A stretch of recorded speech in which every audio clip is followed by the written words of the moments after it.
To your national headlines this morning. An off-duty airline pilot is facing 83 charges of attempted murder today after allegedly trying to crash a plane on the way to San Francisco. ABC's Ika Jakshi has the details.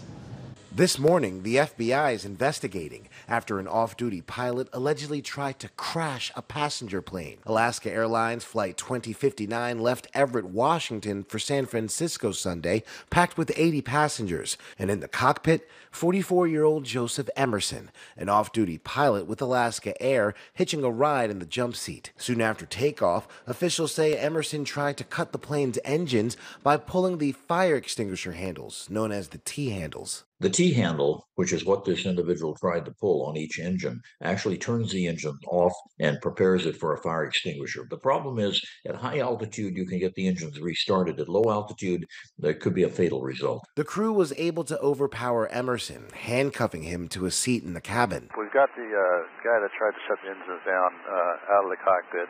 Doesn't sound like he's causing any issue in the back right now. I think he's subdued.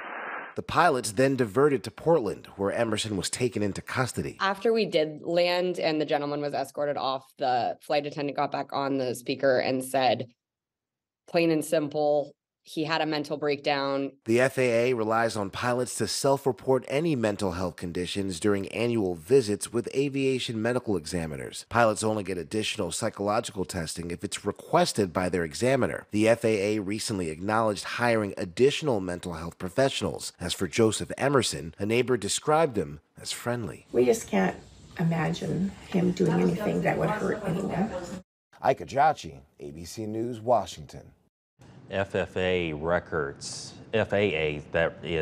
show Joseph Emerson received his latest medical clearance just last month. Investigators say this incident was not related to events in the Middle East or current events. They're now looking through Emerson's social media.